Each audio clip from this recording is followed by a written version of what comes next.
bon.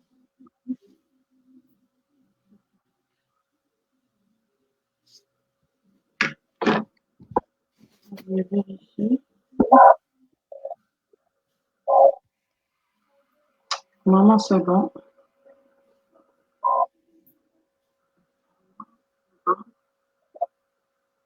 Normalement, on est live. Les personnes. Je vais essayer de voir sur Facebook pour voir. Normalement, c'est pas trop 6 personnes jusqu'à maintenant. Très bien. Ah oui, ça a commencé, c'est bon. Normalement, c'est pas trop 6 personnes.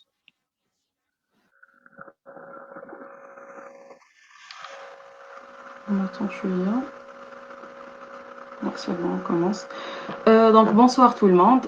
Bienvenue à notre troisième live d'Dental Talk. Aujourd'hui, on va entamer un thème en parodontologie avec Dr Maïza. Bonjour, docteur. Bonjour, bonsoir. Bonsoir, oui, bienvenue, docteur. Merci d'avoir accepté notre invitation.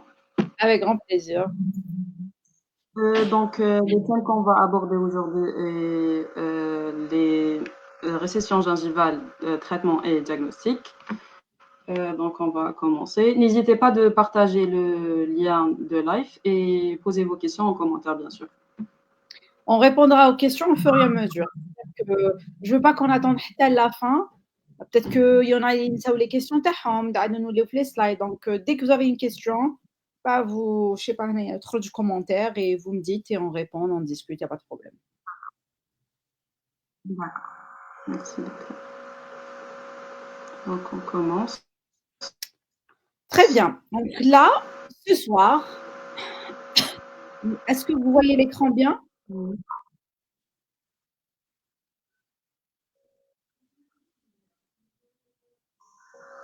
Une minute, je suis en train de le partager.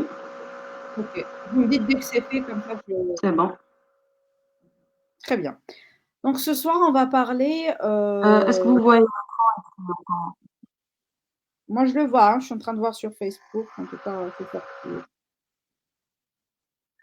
D'accord. Alors, ce soir, est-ce que tu peux نقصوا l'écran, نقصوا le son برك parce que يخرج لي بزاف. D'accord. Très bien. Alors, ce soir, on va parler du diagnostic, traitement gingival des récessions. C'est très important de parler du diagnostic parce que, en fait, tout commence à partir de ça, en fait. Si on ne fait pas le bon diagnostic, c'est sûr qu'on ne fera pas le bon traitement.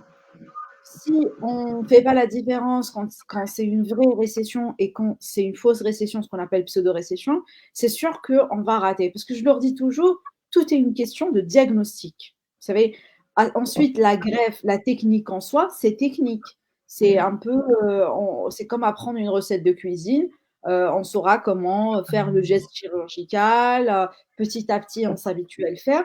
Mais le plus important, c'est toujours le diagnostic et le plan de traitement. D'accord?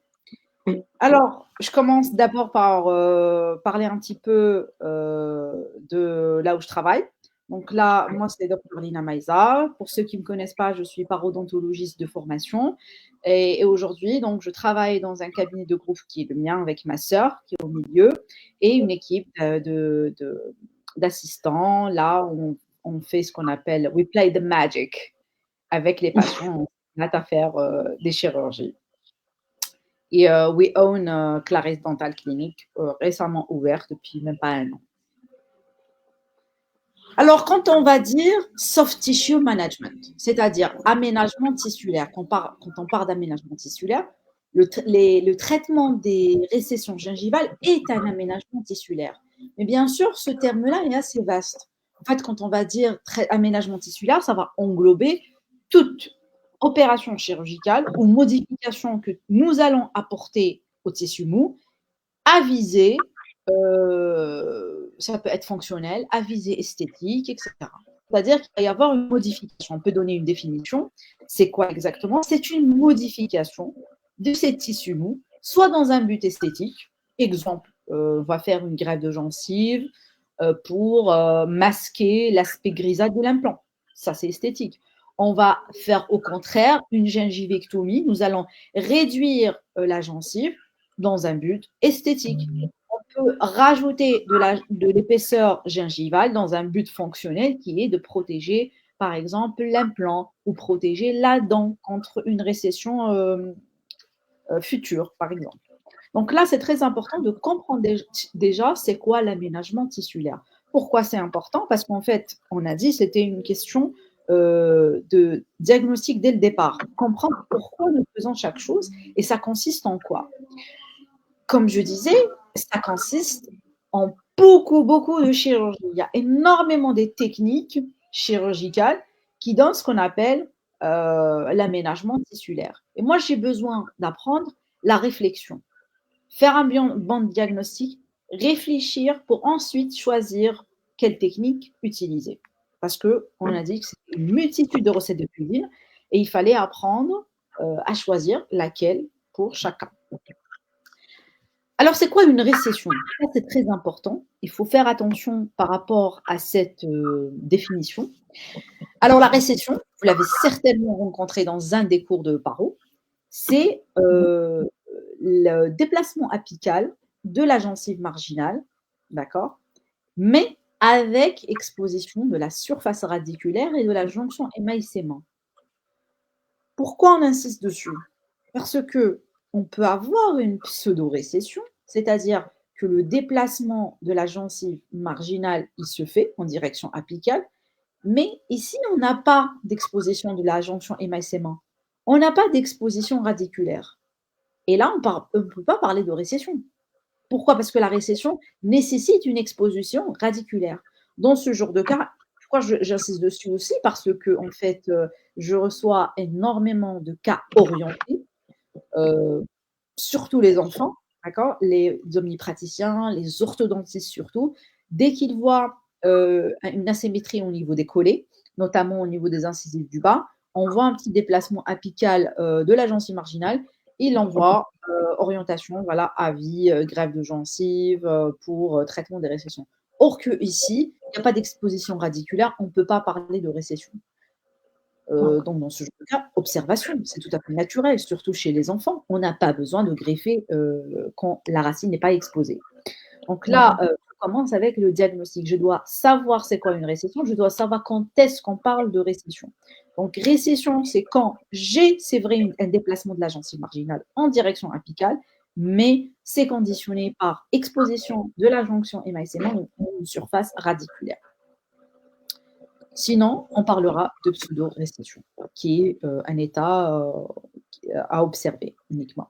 Pour faire mon diagnostic, j'aurai besoin de certains outils, notamment de la sonde parodontale. Donc, cette sonde parodontale, elle va me permettre de détecter la petite dépression de la jonction émail-sémin et de voir cette exposition, de détecter la surface radiculaire. Très important. Aussi, elle va me permettre de calculer de combien est mon exposition. De voir si c'est accompagné d'une poche parodontale, par exemple. Parce que là, j'ai besoin de faire un très, très bon diagnostic. Ça va me permettre de voir mes papilles. Les papilles dentaires, gingivales, elles sont très importantes pour orienter mon plan de traitement quant à greffer ou pas et la prédictibilité de la greffe. On va le voir tout à l'heure ensemble. Comment je fais mon diagnostic? Donc, avec cette sonde parodontale, je vais tout simplement essayer de voir, de détecter cette jonction émail-sémin. Dans certains cas, cette jonction émail-sémin est perdue. Hein. Donc, comme par exemple les lésions non carieuses, je suis certain que vous connaissez tout ça.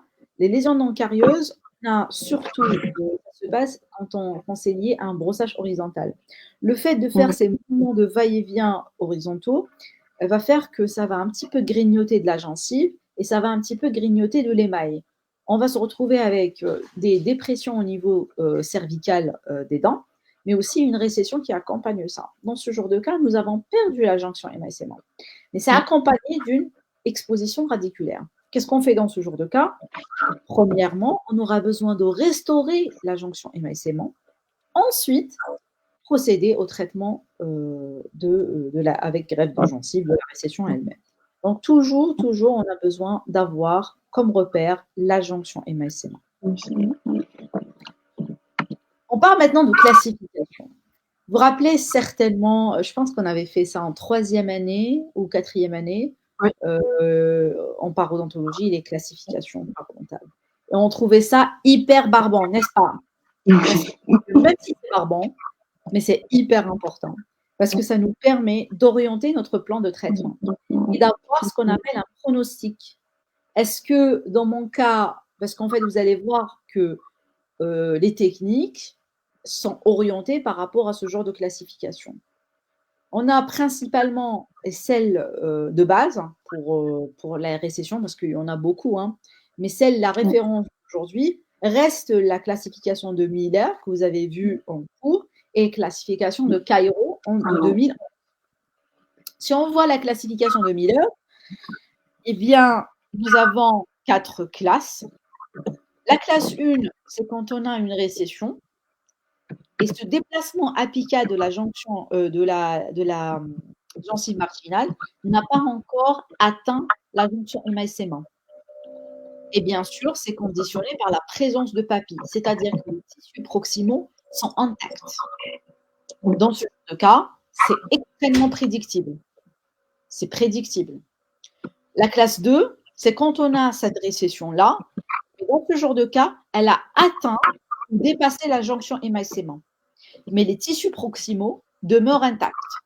Dans cette classe 2 aussi, le résultat est extrêmement prédictible. Pourquoi? Parce que j'ai des papilles qui sont présentes. Je n'ai pas perte du septum. Donc, j'ai énormément d'irrigation. Une fois que je fais ma greffe, je vais avoir énormément d'apports sanguins. Donc, mes chances d'avoir de recouvrement sont extrêmement élevées. Par contre, si je passe dans la classe 3, qu'est-ce que je vais avoir dans la classe 3? Dans la classe 3, généralement, on a une perte des tissus proximaux, une petite perte. On a, ça peut être accompagné d'une malposition de la dent concernée. Et on a une récession qui est plutôt profonde, qui dépasse la jonction émail-sémin. Donc là, mes chances d'avoir un recouvrement total sont moins importantes. C'est-à-dire qu'en généralement, on aura un recouvrement partiel. Dans la classe 4, là, on a un effondrement tissulaire où en fait, on n'a plus de papilles. Là, le bord marginal de la gencive est presque au même niveau que le septum. Là, on ne peut pas avoir un recouvrement, mais juste une amélioration gingivale en faisant des greffes, juste pour améliorer un petit peu la qualité. On voit que c'est important parce qu'on va orienter ma réflexion. Plus j'aurai un cas de classe 1, de classe 2, plus je suis investie à faire des greffes de gencives parce que c'est très prédictible. Plus, par exemple, j'aurai des classes 3, plus je vais orienter mon plan de traitement à faire une technique chirurgicale qui va me pousser à faire moins d'incisions que possible. Puisqu'on sait aujourd'hui que quand on fait une incision, c'est un traumatisme supplémentaire, c'est couper les tissus. Donc, couper les tissus, c'est les priver d'apport sanguin. Donc, je vais avoir une réflexion. Là, ça va m'orienter vers le style de technique que je vais choisir.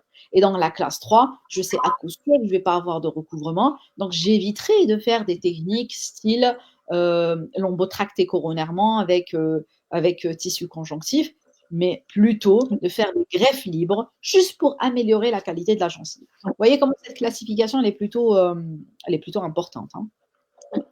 La classification de Cairo, c'est un peu le même principe que la classification de Miller. Okay, c'est juste que ça a été classifié en 3. Donc, on a RT1, RT2 et RT3. RT1, ça ressemble à la classe 1 et 2 de Miller, c'est-à-dire que c'est un résultat prédictible. On a une récession gingivale et on n'a pas de perte de tissus proximaux. Donc, automatiquement, justement, Cairo il a essayé de rassembler les deux, puisque les deux sont prédictibles, les deux sont favorables, il les a rassemblés en RT1. RT2, c'est un peu la classe 3. Là, on a une récession, on a une atteinte des tissus proximaux, et en fait, on voit que le bord marginal n'est pas au même niveau que au niveau des papilles. C'est-à-dire que là, on peut améliorer l'environnement gingival. La classe 3, la classe 4 qui est RT3, là, on a une énorme perte des tissus proximaux. Et comme on avait dit, il est impossible d'avoir un recouvrement total. Encore une fois, D'accord. ça permet d'orienter le choix de la technique. Alors, il te dit, we always want to know soft tissue, we're working on it. Pourquoi? Pourquoi on a besoin de connaître nos tissus? Parce qu'en fait, encore une fois, le choix de la réflexion et le choix de la technique va dépendre de la qualité de mes tissus. Plus je vais avoir un tissu biotype épais, plus je peux me permettre des chirurgies où je coupe, je fais des lambeaux, où je peux soulever de la gencive, je peux faire couper les papilles, parce que ça va résister. C'est un tissu qui est fibreux, qui va contenir beaucoup de fibres de collagène de type 1 et qui sera résistant et bien éridé aussi. Et plus j'ai un tissu fin, plus je vais essayer de choisir des techniques conservatrices qui seront avec moins d'incision possible, comme par exemple tunnelisation, parce que au contraire ici, j'ai un tissu très fin qui va contenir moins de fibres de collagène de type 1, donc c'est moins fibreux et donc moins résistant. Donc je vais essayer d'être le moins traumatisante possible parce qu'en fait, ça va influencer sur mon résultat. Je peux avoir plus de rétraction dans un biotype fin.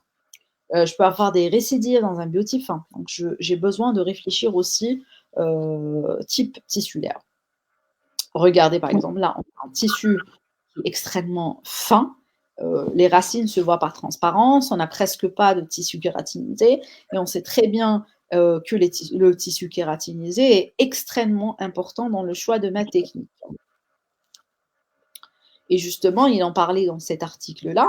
Il dit que gingival phenotype, donc le phénotype gingival, va être guidé par plusieurs paramètres.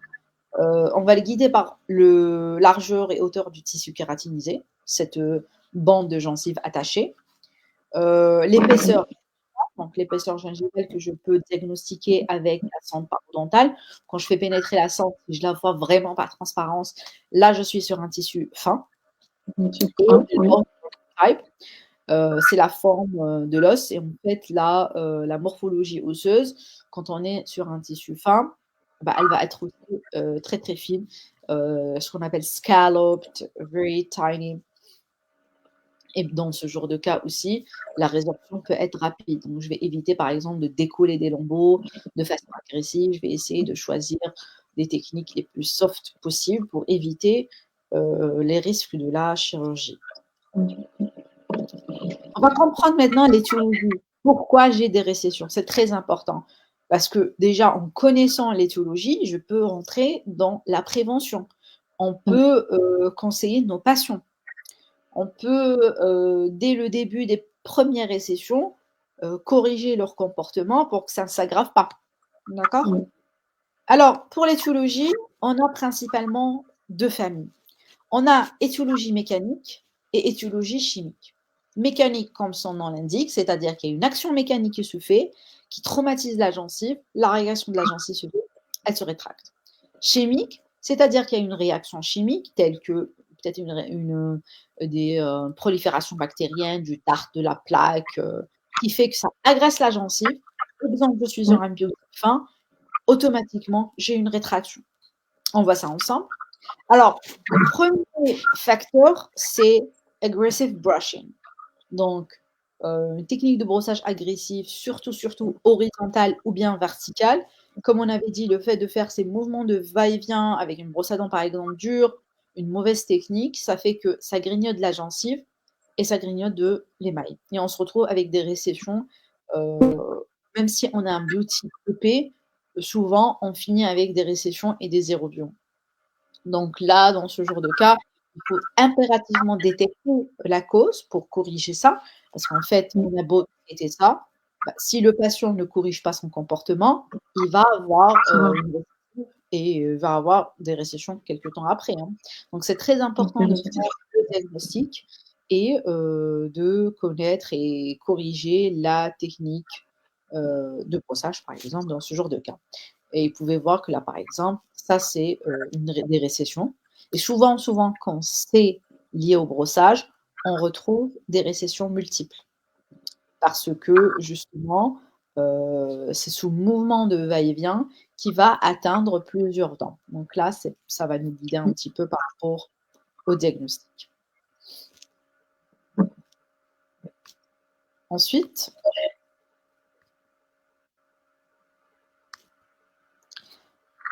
comme je vous ai montré, ça va grignoter aussi de l'émail. Et ça, c'est embêtant parce que vraiment, il faudrait traiter.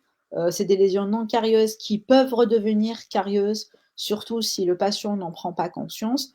On sait au niveau cervical que l'épaisseur de l'émail est extrêmement fine, de la dentine est extrêmement fine, donc la transformation vers la carie et voire atteinte pulpaire va être assez rapide dans le temps. Donc, c'est très important de détecter ça et de corriger le comportement.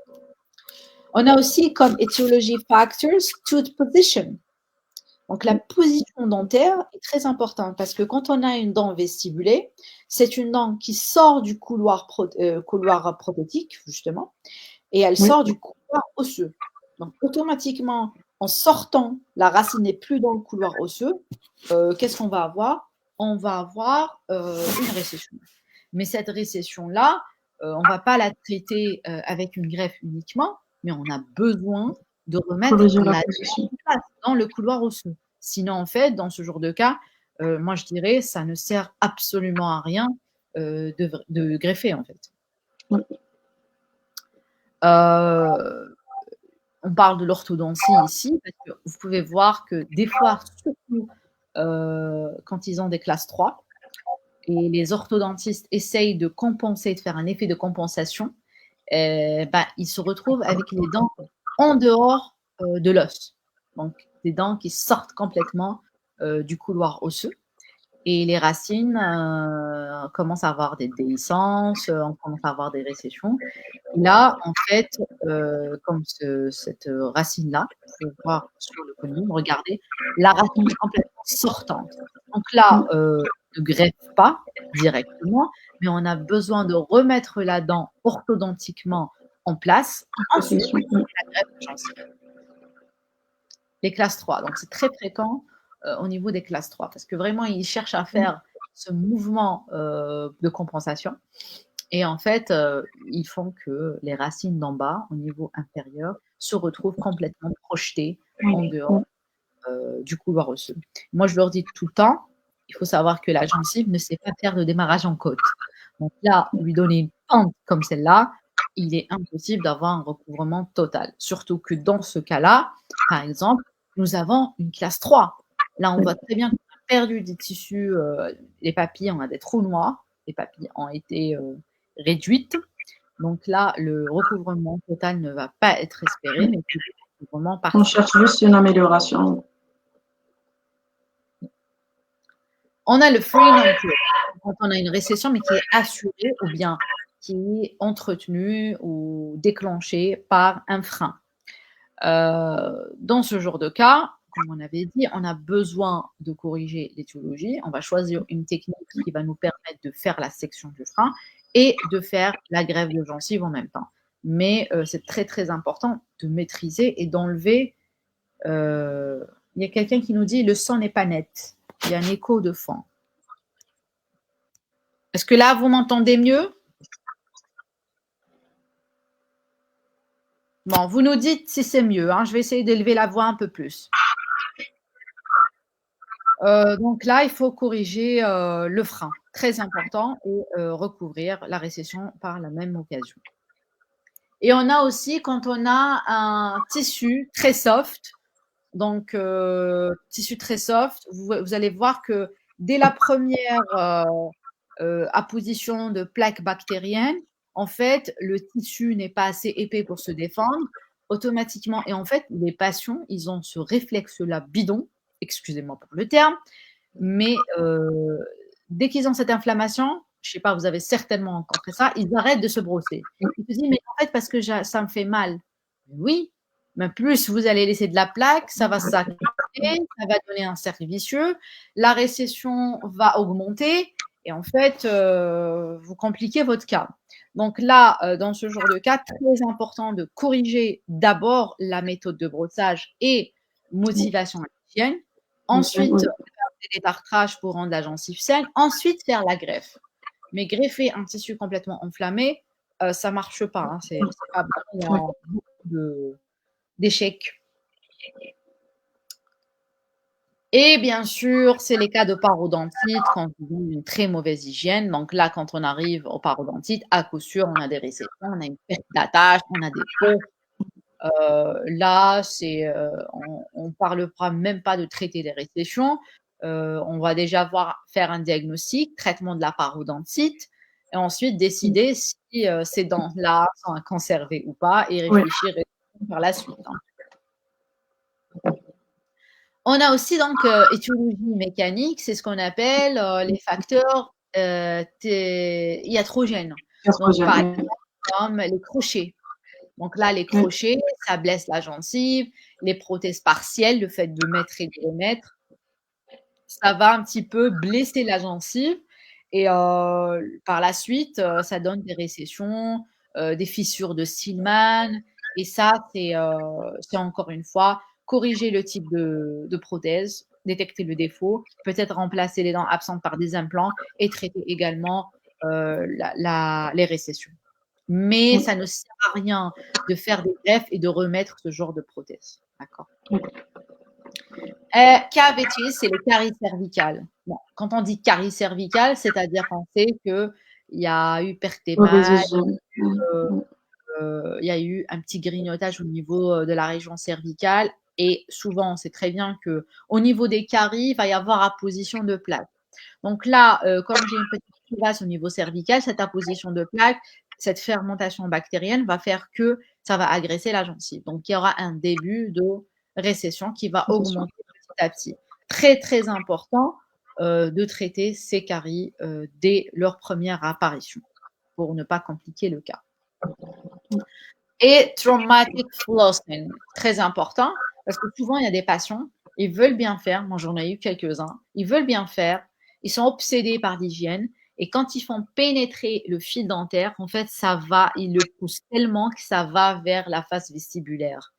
Et quand ça va vers la face vestibulaire, le fait d'avoir ce mouvement répétitif à chaque fois, bah, ça blesse la gencive et ça nous donne ce genre de fissure, ce qu'on appelle la fissure de Stillman, qui est une apparition d'une récession et qui est un petit peu, on va dire, délicate à traiter parce que en fait, il faut remodeler le contour gingival pour corriger la gencive et la récession. Et on a aussi le piercing. Le piercing, c'est le piercing est comment dire, un facteur iatrogène. Parce que, par exemple, là, au niveau de la langue, il va y avoir un traumatisme répétitif sur les faces linguales des incisives inférieures. Et moi, j'en ai eu 2 dans ma carrière, 2 patients qui avaient justement des récessions au niveau de la face linguale des incisives inférieures. Et en fait, on avait exposé le problème directement. Monsieur, si vous gardez votre piercing, vous allez finir par perdre vos dents. Et la réponse était, je choisis de perdre mes dents, même si c'est bizarre. Ils ont choisi de perdre leurs dents et de garder le piercing.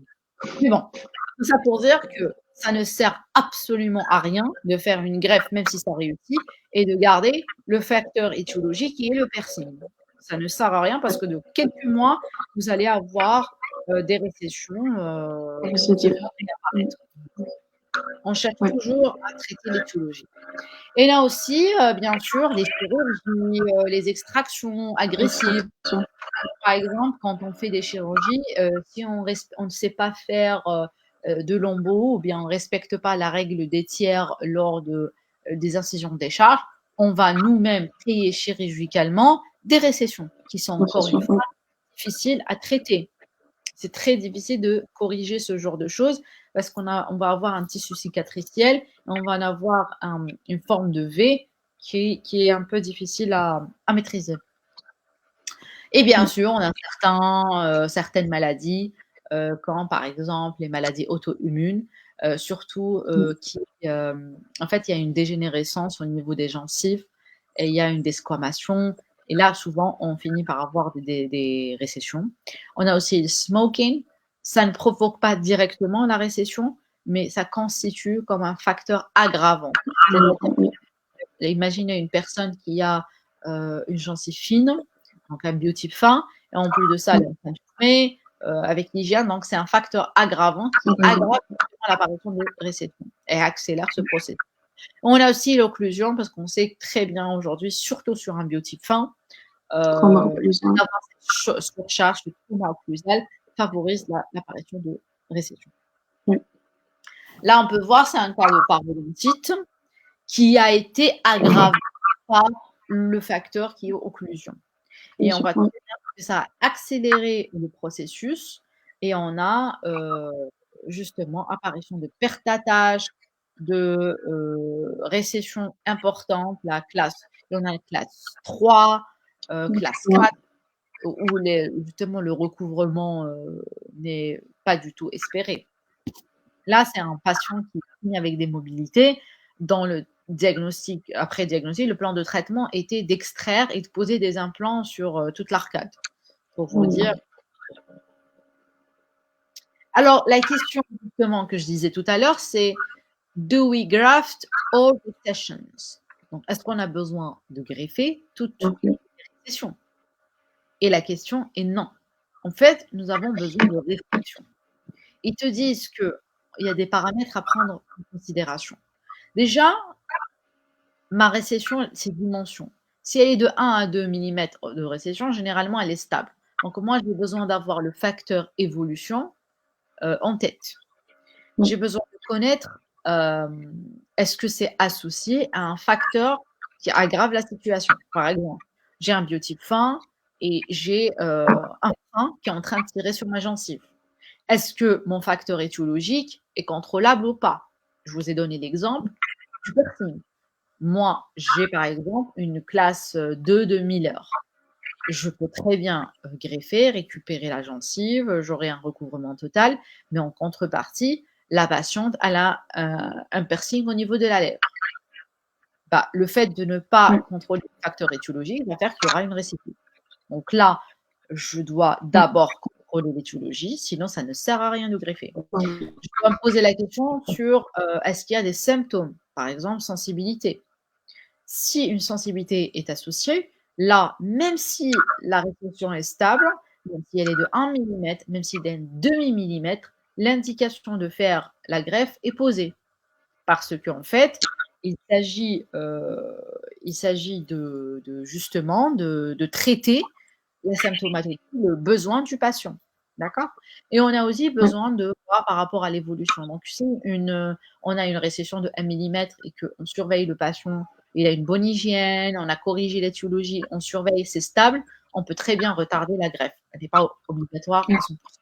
Mais par contre, si une récession de 3-4 mm, souvent, elle gets worse through the time. Donc, ça va s'aggraver avec le temps. Donc là, j'ai ce genre de questions à me poser avant de poser l'indication et avant de procéder à la greffe. Étiologie, très important.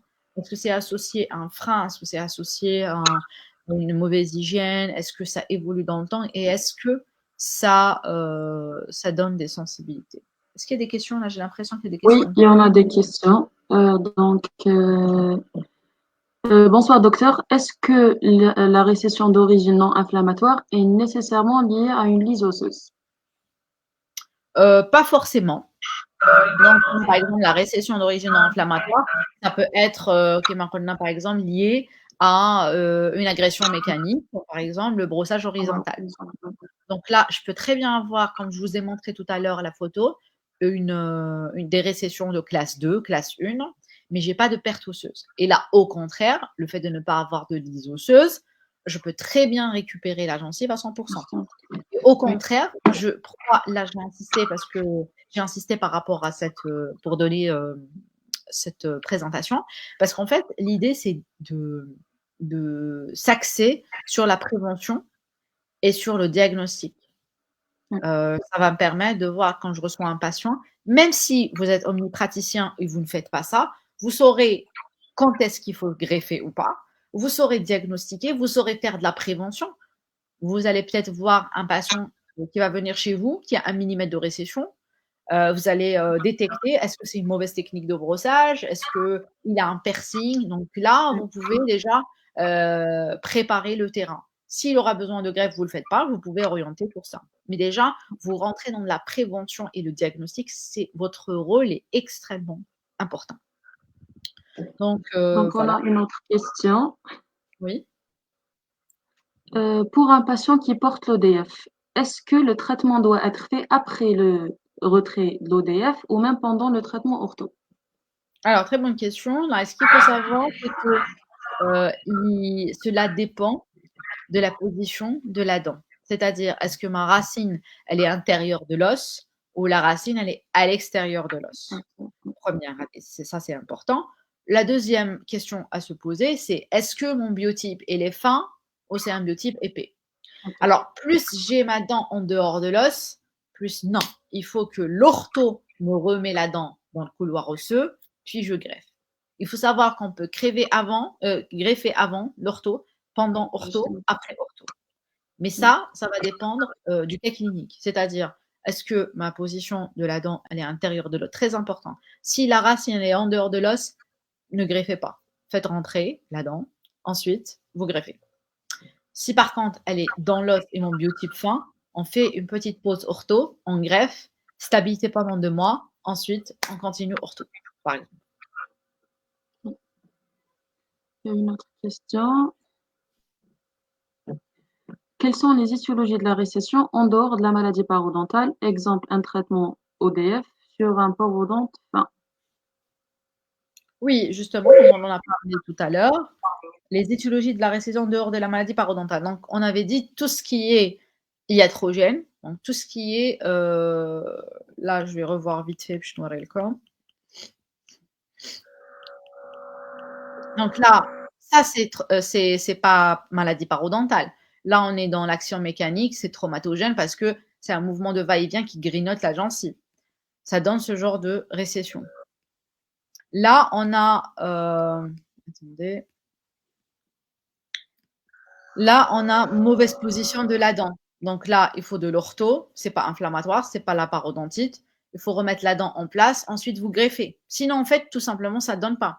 Là, c'est un mouvement ortho. Donc, l'ortho, quand ils ont fait le traitement, ils ont propulsé les dents en dehors de l'os. Automatiquement, apparition de récession. Donc là, l'ortho doit remettre les dents en place et ensuite, on va greffer. Là, c'est mécanique, encore une fois. C'est le frein est en train de tirer sur de la gencive, donc automatiquement, on a une récession. Là, on a un tissu qui est fin. Là, c'est parodontal parce qu'il y a une inflammation qui s'installe et une récession qui apparaît. Là, c'est parodontal. Là, c'est mécanique. Donc là, on a un crochet. À répétition, on a une obturation débordante, quelque chose qui agresse la gencive de façon continue. Automatiquement, on a une récession qui s'installe. Là, c'est pas parodontal, c'est carieux. Donc, on a une plaque, etc. Ça se transforme en parodontal. Là, c'est traumatogène. Donc, c'est le fait de agresser la gencive à répétition. Là, c'est le piercing, c'est encore une fois externe.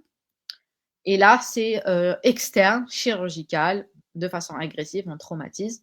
Et là, c'est maladie et occlusion. Donc là, on voit bien que beaucoup de cas, l'étiologie n'est pas parodontale. Il y a donc elle vous remercie. J'ai raté la première partie. Merci, docteur. Pas de problème. Il y a une autre question. Bonsoir, docteur. Comment gérer la sensibilité dentinaire quand elle est le motif de consultation? Alors, la sensibilité dentinaire, si c'est lié, moi je dois faire mon diagnostic. Est-ce que c'est lié à une récession? Ou bien c'est lié peut-être à une carie ou une lésion non carieuse, etc. Donc là, je dois procéder à un bon diagnostic. On avait dit, supposons je reçois un patient, je ne sais pas si c'est une récession ou une lésion non carieuse. Là, je dois faire évaluer où se trouve ma jonction émail-sément. Parce que la sensibilité peut être liée uniquement à la lésion non carieuse. Peut-être que je n'ai pas de récession. Donc là, je dois détecter ou dessiner où va se trouver ma jonction émail-sément. Ensuite, une fois que je fais ça, je vais traiter, je vais commencer par restaurer ma jonction émail-sément. Et je verrai si après ça, j'ai toujours une récession de 1 millimètre ou un demi-millimètre et j'ai toujours de la sensibilité, là, je dois faire une greffe. Si ce n'est pas le cas, donc là, on ne fait pas de greffe, par exemple. Donc là, on va traiter par rapport à, en détectant l'étiologie de la sensibilité. Si Il y a la jonction émail-sément, mais on a une sensibilité, on a une récession. Là, il faut traiter la sensibilité par greffe de gencive. Il suffit de couvrir la racine pour justement que la sensibilité disparaît. Et elle disparaît, hein. Franchement, c'est impressionnant. Moi, j'ai déjà eu une patiente, je pense que le cas j'ai déjà eu une patiente, en fait, elle est venue avec des récessions extrêmement minimes. Il y avait là où j'avais 1 millimètre, il y a où j'avais un demi-millimètre. Et en fait, elle avait des sensibilités tellement énormes que je ne pouvais même pas toucher avec la sonde, pour vous dire à quel point c'était important. Et c'était impressionnant parce qu'une fois on avait fait les greffes, bah, elle n'avait plus de sensibilité du tout. Donc c'était quand même impressionnant, je trouve. Donc, on a une autre question. Sahaf comme docteur, merci énormément pour ce thème et pour vos efforts dans le traitement. Dans le traitement d'une carie classe 5, comment réaliser la rétraction gingivale de manière à préserver la tâche et éviter toute récession? Eh ben déjà, on va choisir un fil qui est assez fin. Donc, généralement, on ne choisit pas les gros fils qui tassent la gencive beaucoup. Et aussi, ça va dépendre aussi du biotype gingival. Plus j'ai un biotype épais, plus je peux me permettre de tasser un petit peu avec le fil parce que de toute façon, ça va revenir. Plus j'ai un biotype fin, puis je vais choisir plutôt un fil de rétraction qui est très fin. Et puis je mets la digue et tout. Mais ça revient du moment qu'on n'a pas de perte osseuse associée et tout. Généralement, ça revient en place. Il suffit d'être gentil et de pas laisser de composite rugueux. Il faut que ça soit lisse. Donc, généralement, la gencive va revenir en place. D'accord. Une autre question. Bon, c'est les facteurs. Une autre question. Est-ce que ça nécessite un combine pour guider le plan de traitement? Honnêtement, je dirais non. Les seuls cas où on fait un cone-beam, c'est quand c'est d'origine ortho, c'est-à-dire que vous recevez un patient classe 3 et là, vous avez l'impression que vos racines ne sont pas en place. Là, vous pouvez confirmer tout ça avec le cone-beam pour en parler avec l'ortho et lui demander de réinsérer les dents dans le couloir osseux. Mais en règle générale, non.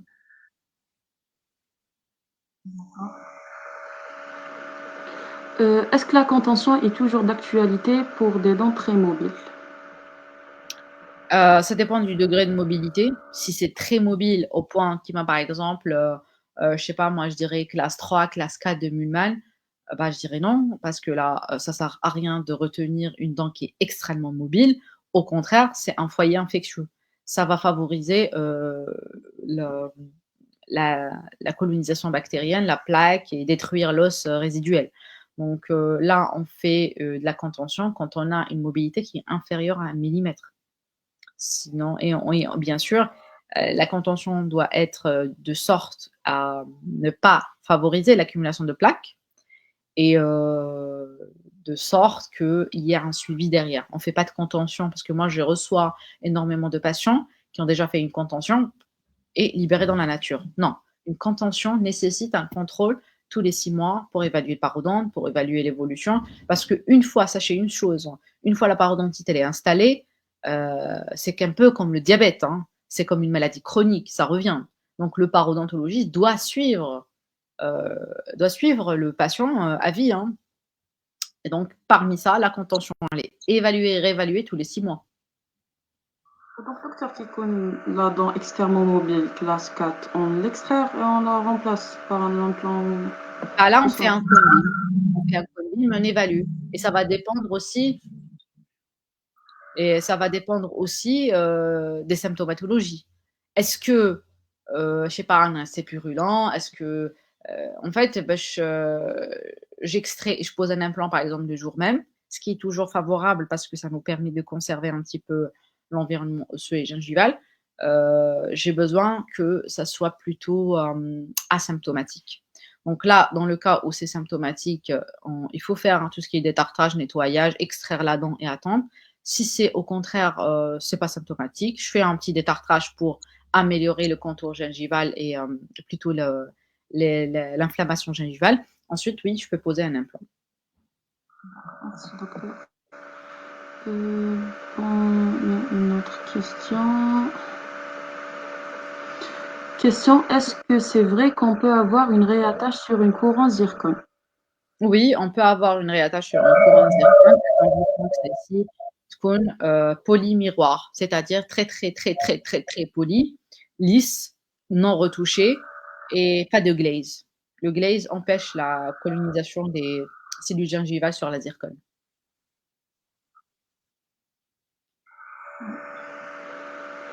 Donc,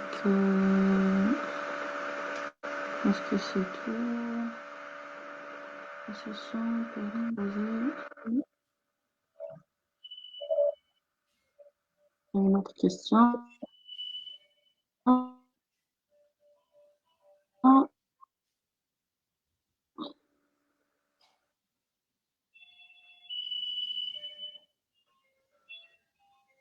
Bon, on continue, on va dérouler les. Alors, donc, est-ce qu'on traite les récessions avant ou après ortho? On avait dit que ça va dépendre de la position de la dent. Là, quand vous voyez la racine, elle est en dehors de l'os, bah, logiquement, ça n'a aucun sens de faire une greffe pour une dent qui est en dehors de l'os. On a besoin de la replacer orthodontiquement dans le couloir osseux. Ensuite, d'ailleurs, en la remettant dans le couloir osseux, la récession gingivale va diminuer et le cas sera plus favorable. Surtout que dans ce cas-là, par exemple, on a des papilles qui sont assez épaisses, donc ça ne sera que favorable pour un recouvrement total. Why do we do microgingival surgery around teeth and implants? Alors, très important parce qu'on a besoin, on avait dit, de trouver l'étiologie. Une fois j'ai détecté l'étiologie, très important parce que sans détecter l'étiologie, ça ne sert à rien de traiter. Moi, je le dis, je le redis. Une fois j'ai détecté, est-ce que c'est free nipple, est-ce que c'est le thin soft tissue, lack of keratinized tissue, iatrogenic element. Donc, je vois, est-ce que c'est un piercing, est-ce que c'est un frein, est-ce que c'est ça ou ça. Une fois j'ai détecté ça et j'ai traité ça, je vais évaluer à partir de ces classifications pour détecter le prognosis. Donc, mon pronostic c'est quoi? Et ensuite, je me pose la question, c'est what's the purpose of grafting? Pourquoi je vais greffer? Qu'est-ce qui me manque? C'est quoi? Si j'ai un cas où j'ai assez de gencives attachées, donc keratinized tissue, on va aller vers les techniques de connective tissue graft, donc des greffes conjonctives. Si on n'a pas du tout de tissu kératinisé, là, on va aller beaucoup plus vers ce qu'on appelle les free gingival grafts, donc les greffes libres. Donc là, déjà, ça m'oriente. Vous voyez qu'avec la classification et avec l'examen clinique, ça me permet de diagnostiquer et de choisir déjà ma technique. Alors, what are the different techniques? Il y a énormément de techniques. J'en ai choisi quelques-unes pour commencer à réfléchir aussi techniques. Donc, on a principalement la famille des techniques pédiculées, qui est marquée comme pédiculé, les humains. We have keratinized tissue, donc on va faire un tissu conjonctif enfui. Je vais faire un lambeau qui sera un lambeau avec incision de décharge ou pas. Et je vais prélever au niveau du palais et je vais mettre le conjonctif sous ce lambeau et je vais suturer. Ou bien, ça c'est la famille, tu as les pédiculés. Pourquoi pédiculés? Parce que le lambeau, il reste attaché. On ne découpe pas le tout. Par contre, la famille, tu as FGG, donc Free Gingival Graft. C'est comme, il y a une amie à moi qui n'est pas dentiste d'ailleurs. Elle me dit, est-ce que tu vas me faire la technique où la gencive est toujours attachée ou là, elle dit que tu as un carré ou tu te comme sur un jean. Donc là, c'est un peu ça. C'est on fait le carré et on le colle comme sur un jean, on le plaque et on le suture. En fait, pourquoi c'est libre? Parce que c'est découpé sur tous les côtés. Ce n'est plus attaché au tissu mère. On enlève du carré, un carré, on met le carré directement comme une pièce collée. Donc là, c'est free gingival graft. La famille, tu as les pédiculés. Donc là, on va faire dessiner des lambeaux. Donc là, le coronary advanced flap, c'est la famille de B laminar technique, etc. L'idée, c'est quoi? C'est de faire un lambeau, je vais vous montrer. Et en fait, c'est de déplacer le lambeau coronairement. Donc là, je vais faire un lambeau, je vais le déplacer coronairement pour recouvrir la récession. Quand vous allez voir au niveau de cette récession-là, on va faire un lambeau. Voilà. On va faire un lambeau, comme vous voyez là. C'est un lambeau rectangulaire, trapézoïdal. Et en fait, le dessin index, je vais faire un lambeau, je vais mettre un conjonctif et le lambeau va recouvrir la récession. Et on laisse cicatriser. Donc, هذه ce qu'on appelle coronary advanced flap for single recession. Vous pouvez voir. Là, on a placé le conjonctif. Et là, le lambeau qui est resté pédiculé au tissu mère va être suturé. Et on laisse cicatriser. Et là, vous voyez que ça a cicatrisé. Ça, c'était quelques mois après. Voilà. Vous voyez la jonction émaillement. Et là, voici le rebord marginal. Et là, au bout de, je pense, une année après, on a ce qu'on appelle creeping attachment. C'est-à-dire que la gencive, elle va monter, elle va migrer en coronaire. 5 ans après, quand on a revu la patiente, bah, elle a complètement un recouvrement total de la récession. Et jusqu'à maintenant, d'ailleurs, je vais bientôt la revoir, jusqu'à maintenant, elle est complètement recouverte. Donc là, c'est la famille qui m'a Coronary Advanced Flap. On prend quelques questions aussi, puis Bien sûr. Récession et prothèse fixe. Récession Peut-on pousser, décaler les limites cervicales? Zama, mais il faut que ça reste naturel. Donc, ماشي زعما parce que j'ai une récession, أنايا نروح نطلع بلا dent نرجع فيها la dent 5 centimètres. Non. Il faut avoir détecté les dimensions appropriées à la dent. Et ce qui manque, une greffe de gencive. On ne va pas en parler en montant, parce que j'ai énormément de patients orientés. En fait, la récession, elle va augmenter. C'est ce qu'on avait dit. Dès qu'elle commence à avoir 4 mm de récession, ça va augmenter. Donc, la prothèse. Par exemple, je sais pas, une canine, la couronne plutôt et là. Vous allez finir avec une couronne qui a 5 cm normal. La racine va être dénudée, perte de tissu et donc non. Je fais la dimension exacte de la dent. Ensuite, ce qui manque, je fais une greffe de gencive. C'est mieux. Ensuite, docteur, il y a des cas où la dent est stable d'un point de vue de mobilité. Docteur, il y a des cas où la dent est stable d'un point de vue de la mobilité et là qu'une seule paroi osseuse. Quelle est la condition à tenir dans ces cas? Du moment que c'est pas mobile, du moment que il n'y a pas de signe d'infection, il n'y a pas de poche, bah, on les laisse tranquilles là-dedans. On fait des mesures d'hygiène et puis c'est tout. Du moment que c'est stable, la classe. D'accord. Docteur, est-ce que le détartrage dans les cas des parodontites peut altérer le parodonte avec l'insert ultrasonique? J'ai peur d'engendrer des lésions en paro ou des récessions en faisant le détartrage. Alors, pas du tout. Donc, le détartrage ne constitue pas du tout un danger ni pour le parodonte, ni pour les mailles, ni pour les dents, ni rien. Il s'agit de vibrations ultrasoniques qui n'abîment pas les mailles, qui n'abîment pas la gencive. L'idée, c'est bien sûr quand on fait le détartrage, c'est de ne pas appuyer fort. D'ailleurs, justement, pour que le détartrage soit efficace, on a besoin de ne pas exercer de force. Parce que, en fait, comment fonctionne le détartrage?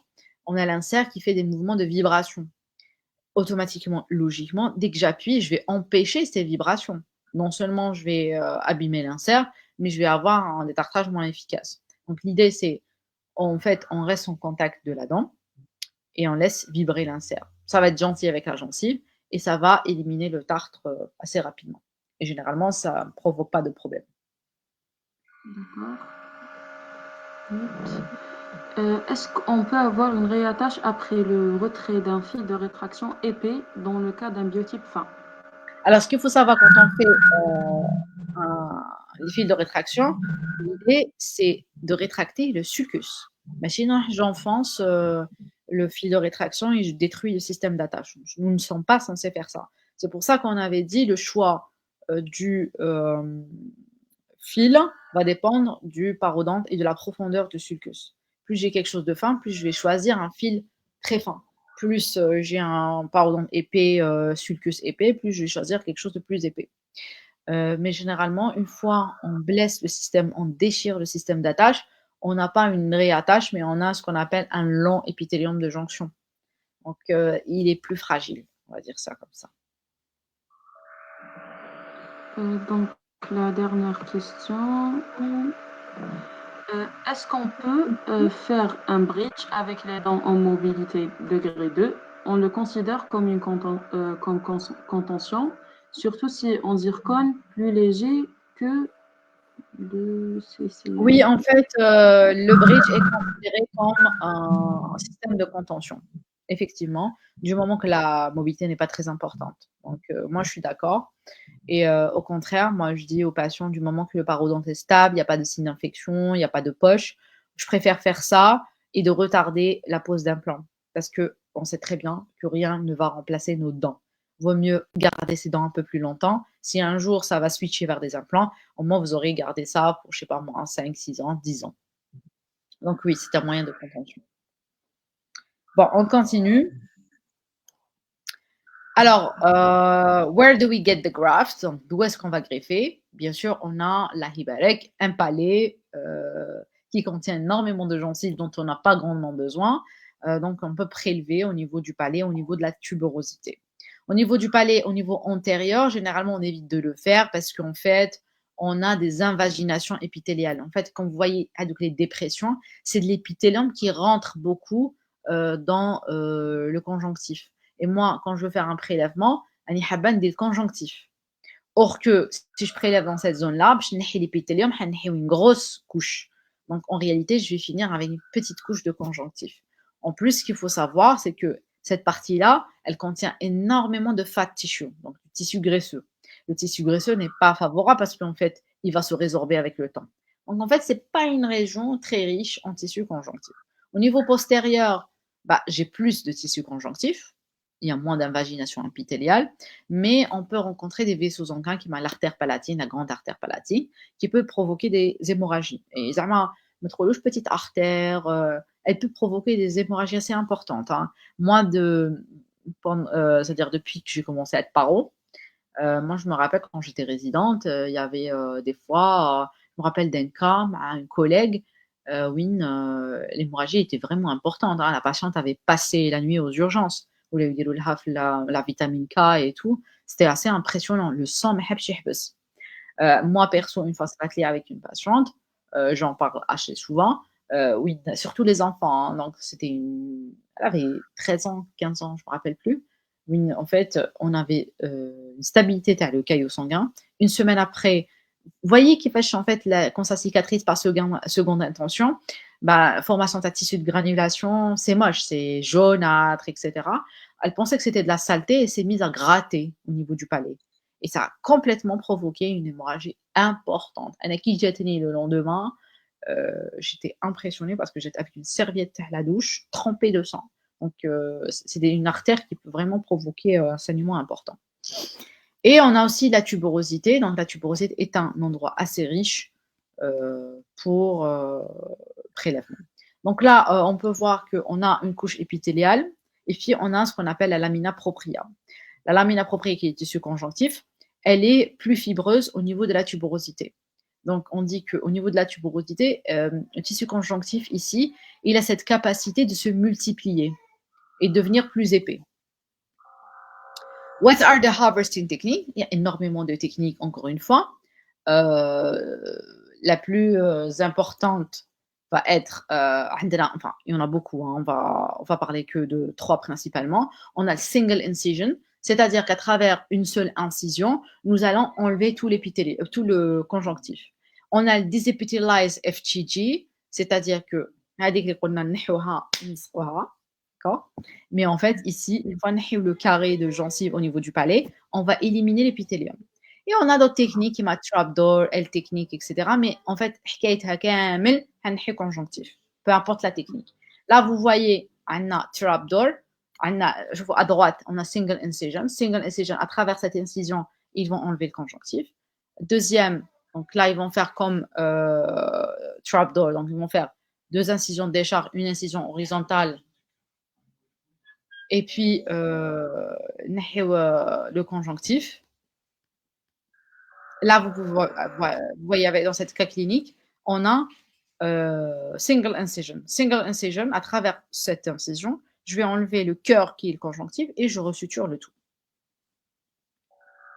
Et on obtient ce conjonctif-là. Il peut contenir fat tissue, comme vous voyez là. Là, c'est quand on fait trapdoor. Trapdoor, donc je vais faire incision horizontale avec 2 incisions de décharge. J'enlève le conjonctif, puis je vais resuturer le tout. Et on a le FGD, donc là, on enlève le carré ou le rectangle de gencive. Et l'épithélium, on va l'enlever en dehors de la bouche. Donc là, une vidéo qui va vous montrer ça.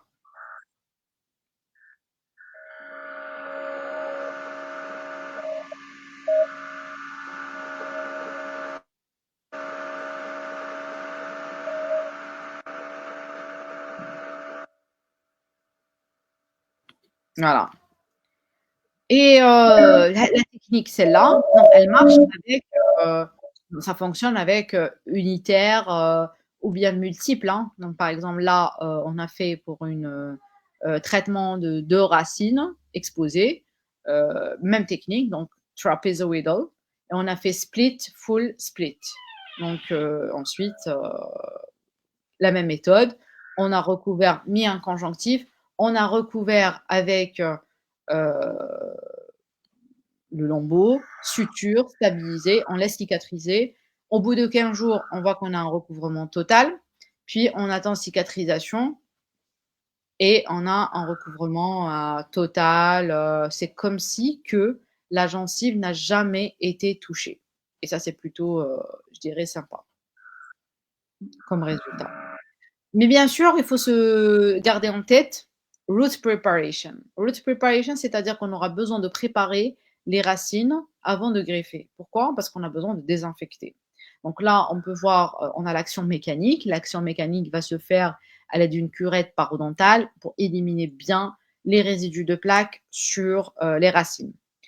Il y a hygiene session, donc à coup sûr, حديروا des tartrages قبل نديروا la greffe. C'est pas possible. For root preparation, le jour de la greffe, on a mechanical and chemical.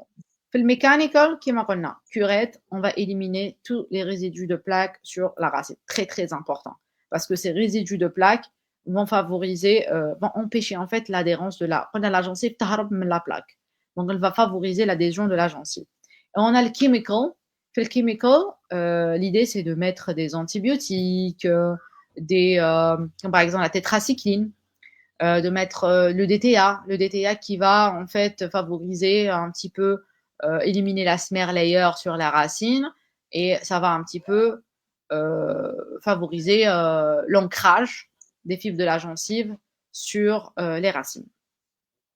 Après, il y a énormément d'études qui ont comparé ces deux techniques, qui sont sorties avec there is no significant difference in terms of root coverage. C'est-à-dire, je ne parle pas de la qualité du nettoyage, mais je parle de le taux de recouvrement de la racine.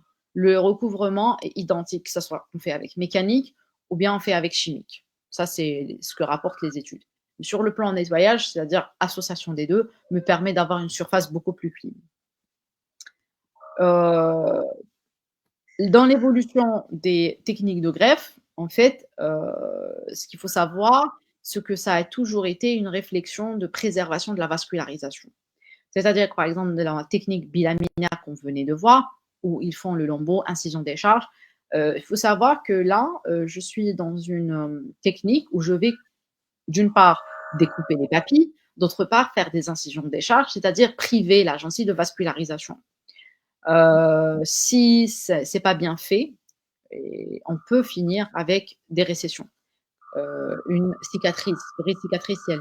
J'en avais parlé tout à l'heure au niveau des étiologies. On avait dit si l'incision de décharge n'est pas bien faite, on va compliquer le cas et on va finir par avoir une récession qui est beaucoup plus compliquée à traiter. Donc là, je vais avoir des complications. dans cette optique-là, les auteurs ont essayé de modifier au fur et à mesure les techniques.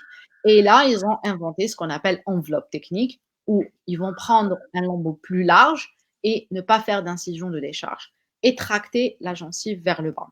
Là, on peut voir, par exemple, ils mesurent la récession. Ensuite,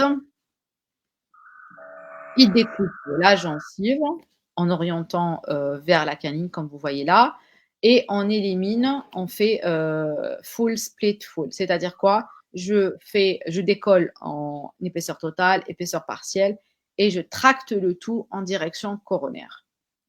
Vous allez voir ensemble. On enlève le conjonctif qu'on va placer et on recouvre le tout avec le lambeau qui est toujours attaché, sans incision de décharge. Et en futur, on laisse cicatriser. Au bout de 15 jours, vous pouvez voir à peu près le résultat. Et au bout d'un mois, je pense un mois, parce que ça, c'est un patient qui vivait à Singapour, un truc comme ça. Donc, on a pu avoir que au bout d'un mois. Ensuite, il a disparu. Mais on a un recouvrement total qui est installé. On va voir un autre cas. Toujours même principe. On a des récessions multiples. On a choisi de faire enveloppe technique ici. On recouvre le tout. En suture, on recouvre le tout.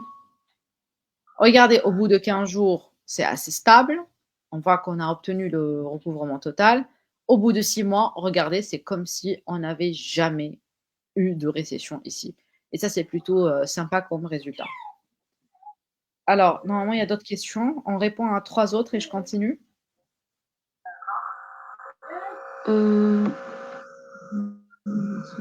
Bonsoir docteur, ça sera quand la solution pour une incisive centrale mobile avec récession et stabilité du parodonte? Ça dépend du degré de mobilité. Donc là, plus on a une mobilité importante, plus ça va être l'extraction. Si c'est peu mobile, ben là, on fera une contention et puis on peut greffer. D'accord? Mais si c'est mobile, c'est-à-dire assez important, non, ça sert à rien de greffer. La greffe ne fonctionne pas sur les dents mobiles. Est-ce qu'on peut positionner les limites cervicales au niveau des récessions pour les couvrir qu'on ne peut pas espérer un recouvrement? Comme j'ai dit tout à l'heure, non, en fait, l'idée, c'est de réaliser la hauteur, les dimensions de la dent. Par exemple, pour une centrale, ça va être 11 millimètres. Et ce qui manque, il sera agreffé. Mais on ne peut pas suivre la récession et on espère recouvrir ça avec de la zircone. Et souvent, le genre de grève, le genre de récession va s'aggraver avec le temps. C'est très important de les traiter. Oui, alors pour la question, est-ce qu'on peut la faire à tout âge? Oui, on peut la faire à tout âge. Du moment que c'est un cas favorable. C'est-à-dire que on va avoir des papilles, voilà. Il n'y a pas d'inflammation, position dentaire comme il faut. Oui, la technique du prélèvement influence la qualité du greffon. Comme j'ai dit, plus on va prélever au niveau antérieur, plus on va prélever au niveau antérieur, plus on va avoir un greffon qui contient énormément de tissu adipeux, qui n'est pas très favorable. Niveau postérieur, un tissu qui est plus fibreux. Mais si on prend au niveau de la tuberosité, on va avoir un tissu extrêmement fibreux. Et ce tissu extrêmement fibreux, bah, il est déconseillé, par exemple, de l'utiliser pour le traitement des récessions. Hein. Parce qu'un tissu extrêmement fibreux comme celui de la tuberosité, il a tendance à augmenter de volume au fur et à mesure. Et le problème, c'est que vous allez finir avec like a tumor. Ça augmente de volume, je vais avoir pregnant gingiva. Donc là, par exemple, c'est déconseillé. Ok, on continue. Et on a aussi la famille des techniques tunnels. Alors, technique tunnel, c'est-à-dire que je vais décoller la gencive et les papilles sont toujours attachées. Très, très intéressant quand on a un biotype fin. Parce que le biotype fin, il se rétracte. Dangerous tissue. Donc, c'est une optique de less incisions because I want to preserve vascularization. D'accord? Préservation de la vascularisation, je vais être le moins traumatisant pour les tissus. Exemple, ça c'est la passion dont je vous ai parlé. Donc regardez, elle a des récessions, mais vraiment minimes. Regardez-moi la canine, hein. Là on parle de 1 millimètre. Et ce 1 millimètre, il était impossible de la toucher, je vous jure. Et le fait de ici on avait choisi de faire technique tunnel. Donc là, on décolle le tout et on fait pénétrer le conjonctif à travers le collet, on le stabilise. Bien sûr, dans ce genre de cas, on aura besoin d'instrumentation spécifique. C'est ce qu'on appelle l'instrumentation de microchirurgie. Il y a par exemple spoon blade, microblades, des instruments très petits, très fins, qui me permettent de travailler sans traumatiser la gencive.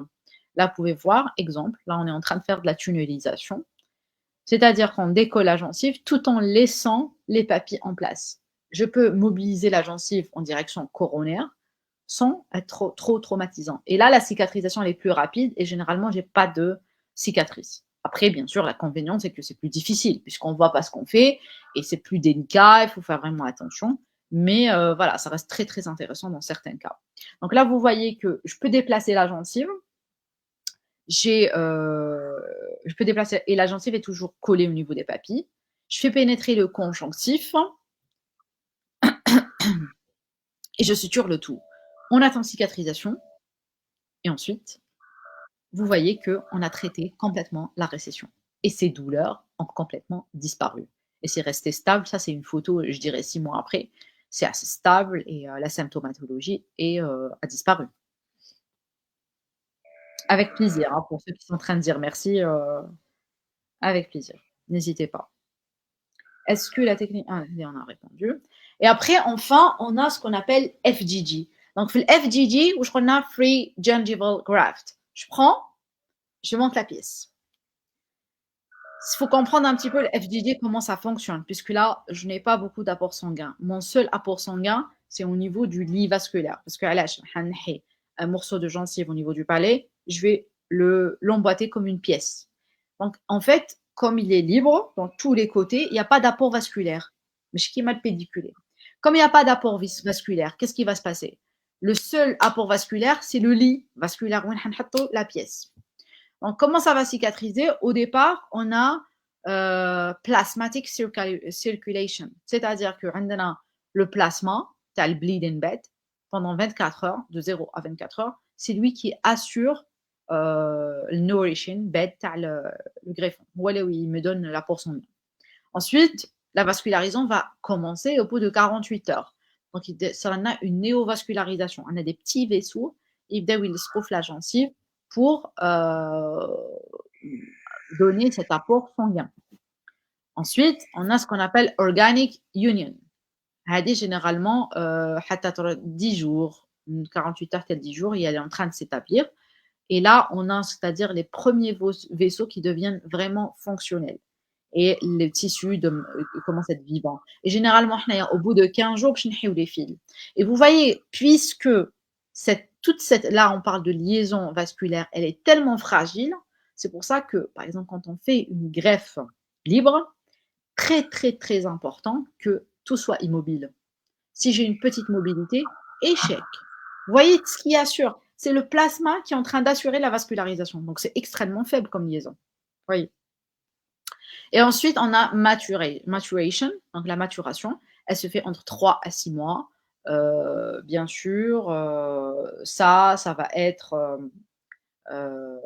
surveillance. Donc, on enlève les fils au bout de 15 jours. Et ensuite, on va surveiller jusqu'à la maturation complète. Parce qu'en fait, il va y avoir un remaniement constant au niveau de la gencive, changement de fibre. Et généralement, au bout de 3 mois, vous allez voir l'endroit où on a fait la greffe libre qui va apparaître plus blanc. Parce que c'est une greffe épithélo-conjonctive. Il va apparaître plus blanc par rapport au reste de la gencive. C'est pour ça que la free gingival graft, c'est pas une technique de greffe qui est esthétique. Okay. On va voir une image, une greffe libre. Donc là, c'était une patiente qu'on avait reçue. Là, on voit qu'on n'a pas de tissu kératinisé. On a 2 freins qui sont en train de tirer sur la gencive. J'ai besoin de restaurer le tissu kératinisé. Donc, automatiquement, ce que je vais faire, je vais choisir de faire une greffe libre. Pour cette greffe libre, donc, j'élimine au niveau de la récession tout l'épithélium. Je libère de ces freins et ça va me permettre de faire ceinture et bretelles parce qu'en fait, je vais d'une part éliminer le frein et d'autre part, ça va me permettre de mettre mon greffon, de greffer, de créer de la gencive attachée. Ensuite, nous avons placé le greffon, donc la gencive attachée, le greffon épithélium conjonctif. Quand j'ai besoin de créer de tissu kératinisé, donc la gencive attachée, je dois prendre les deux. Donc, je vais prendre, qui m'a dit que tu as emboîté la pièce, je vais prendre épithélium et conjonctif que je place. Et cet épithélium-là va me donner le tissu kératinisé. On laisse cicatriser pendant 15 jours. Très important que ça soit immobile.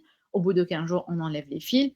Et on voit que là, ça a cicatrisé. Regardez la différence. On a de la gencive attachée. Même la ligne mucogingivale, elle est en bas. Donc là, on est assez content du résultat. Et vous voyez là le trait qui me limite la gencive greffée, qui apparaît un petit peu plus blanche. Et plus c'est de la maturation, plus cette partie-là va paraître beaucoup plus blanche. Donc si on peut conclure tout ça, on peut dire que le gingival recession, c'est une pathologie. D'accord? C'est une pathologie, tout comme les autres pathologies que nous avons en bouche. Le plus important, comme on avait dit, c'est de détecter l'étiologie de cette pathologie. Pourquoi j'ai ça, en fait? Je dois me poser cette question. Qu'est-ce qui a causé la récession? Parce qu'une fois encore, si on ne détecte pas la cause, on ne sait pas qu'est-ce qui a causé la récession. Même si on greffe, on va avoir une récidive. Et ensuite, une fois que je détecte l'étiologie, je dois classer est-ce que c'est pronostic prédictible, non prédictible, etc. Et puis, on peut passer à l'action de greffer et choisir la technique par rapport au cas. Donc voilà, j'essaie de partager avec vous par rapport au traitement des greffes, diagnostic, comment réfléchir. Et comme Simon Sinek, don't show up to prove, show up to improve.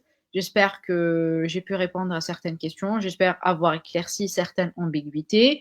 En tout cas, si vous avez d'autres questions, n'hésitez pas à me contacter sur Instagram ou par mail. C'est généralement les canaux où je suis la plus réactive. Et puis, si vous avez d'autres questions ici, n'hésitez pas à les poser. Voilà. Merci, l'équipe. On a quelques questions. Donc, on a quelques questions, docteur. Oui, bien sûr. Quels sont les types de sutures utilisées dans les techniques tunnels? Alors, généralement, on utilise les sutures, ce qu'on appelle les sutures suspendues. C'est-à-dire qu'on va on va partir de la première papille, on va enrouler, enrouler au niveau palatin, on va aller vers la deuxième papille, on prend un ancrage et on revient. L'idée, c'est un peu comme pour le déplacé coronaire. En fait, l'idée, c'est de tracter la gencive vers le bas, c'est-à-dire vers la couronne. Donc, généralement, on utilise le suspendu. Vous pouvez utiliser le matelassier vertical. Le matelassier vertical est super intéressant.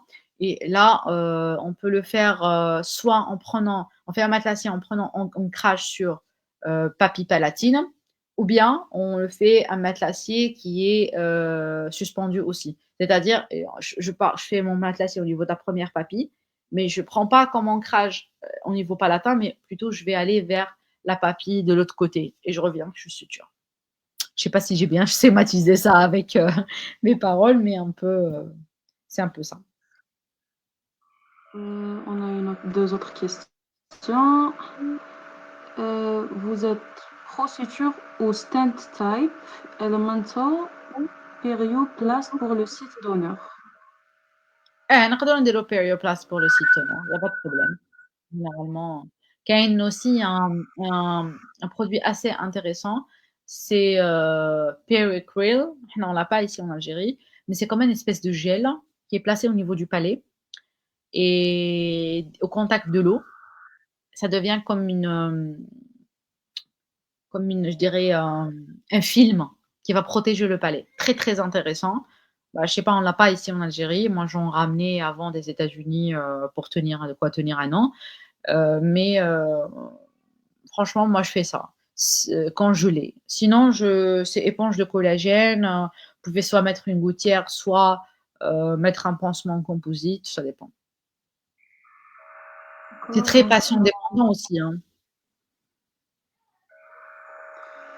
Donc la dernière question, dans la classe 4 de Miller, on fait quoi? Classe 4 de Miller, on va se poser la question, est-ce que ces dents sont mobiles, on va garder les dents ou pas? Si c'est un patient ou une relou, on va stabiliser.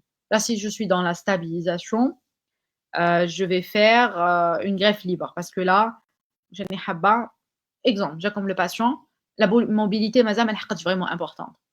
Et le patient, mais il ne peut pas poser d'implant. Ou là. Je vais faire quoi? Moi, je vais dérouler les mesures d'hygiène, nettoyer ça les papilles, dérouler une greffe libre. Parce que souvent, avec la greffe libre, on va améliorer l'environnement gingival. Et on va donner une gencive attachée. C'est très important que la gencive soit attachée. Une gencive attachée qui va empêcher la progression de cette récession. Et dès que le patient il est prêt, ou là il peut faire un bridge ou la mèche à fin, ça dépend le cas, bah, on aura stabilisé un petit peu en attendant de faire un autre traitement. Bon, il y a une autre question. Qu'est-ce qu'on doit faire avec une mobilité suite à un traitement ortho de 6 ans avec destruction osseuse? Bah, on doit évaluer la perte osseuse, elle est de combien, hein. Est-ce que c'est associé à une résalise ou pas? Les résorptions hein, donc, les dents. Et ce qu'il faut savoir, c'est que si j'ai une mobilité importante, c'est-à-dire que déjà je vois le résidu osseux, il dépasse la moitié de la racine, it's a bad sign. I would go for implants. D'accord? Moi, je serais partie pour des implants. Si j'ai des rhizalises importantes, on chauffe la dent échette à peine. Là, je discute la possibilité de faire des implants avec le patient. Ou là, ils disent après, il passe pour l'implantologie. Si on a une perte osseuse, mais qui ne dépasse pas la moitié de la racine, ben, si au maximum, je dois avec les dentaires. Donc, on déroule des mesures d'hygiène interne, des recontentions, et on revoit le patient tous les 6 mois, tous les 6 mois. Si on voit que ça progresse, c'est-à-dire que le patient, il perd encore plus d'os, c'est pas stable, là, il faut choisir de l'implantologie. Notre question, je pense que c'est la dernière. Quel conseil post-opératoire à donner après une greffe? Conseil post-opératoire, c'est déjà les conseils qu'on donne après une chirurgie. Donc, qui va après une extraction en classique, éviter la chaleur, poche de glace, éviter de fumer. Très important d'éviter de fumer parce qu'on a des échecs de greffe après la cigarette. Ça à coup sûr. Hein. Éviter, surtout si on a fait un prélèvement au niveau du palais, c'est éviter trop de se rincer, éviter de toucher le palais, il faut éviter de gratter le palais, il faut éviter l'alimentation acide, qui par exemple les agrumes, ça fait mal. Il faut éviter de brosser au niveau de la région de la greffe. En fait, on fait un petit nettoyage, mais sans pour autant être agressif. On utilise la chlorhexidine pour le nettoyage du site de greffé. Euh, Principalement, c'est ça, je dirais. Alimentation liquide, semi-liquide. C'est comme les conseils pour une chirurgie dans sagesse, ou peu importe. L'essentiel, c'est de ne pas laisser de plaques. D'ailleurs, même si on ne se brosse pas, parce qu'on élimine la nourriture, mais on ne se brosse pas. Mais l'idée, c'est pas de laisser de plaques et d'être poche de glace, médicaments, antibio. Quelqu'un a dit qu'on a commencé à aimer la paro grâce à vous. Ah bah c'est gentil, super. Je suis contente alors. Merci beaucoup. Avec plaisir. Bon, il y a une question aussi. Est-ce qu'on peut gagner une gencive attachée par greffe conjonctive qu'on recouvre? Alors généralement, on gagne pas vraiment. Il y a des techniques, on gagne un petit peu en tissu kératinisé avec une greffe conjonctive enfouie. Ce qu'on fait, c'est que le conjonctif, on va laisser une petite partie de la conjonctive exposée. Et souvent, cette partie de la conjonctive exposée, mais une grosse partie parce que sinon, ça va se nécroser. Cette petite partie qui est exposée, elle va être recouverte, elle va devenir de la gencive kératinisée. Mais sinon, si j'ai de la muqueuse et je recouvre du tissu conjonctif, bah non, ça ne sera pas un tissu kératinisé. C'est pour ça qu'on a besoin de réfléchir, comme on a une réflexion chirurgicale avant de choisir la technique. I will ask myself why I'm going to do the graft. Est-ce que pour augmenter le tissu kératinisé? Est-ce que pour recouvrir? Est-ce que D'accord. Bon, je pense que c'est tout pour les questions. D'accord. C'est tout. Donc, docteur, on vous remercie énormément. Avec C'était plaisir, très avec plaisir. enrichissant. Thank you so much for joining us. My pleasure. De toute façon إذا واحد فكر une question قلت لك feel free to ask me, to send me زعما text me. Dès que je verrai, que j'aurai un moment, je répondrai avec plaisir. Pas de problème. Merci beaucoup, docteur. Super. Je vous dis, à bientôt. Bon courage et puis, merci encore. وصحة نتاعكم. Merci. Donc,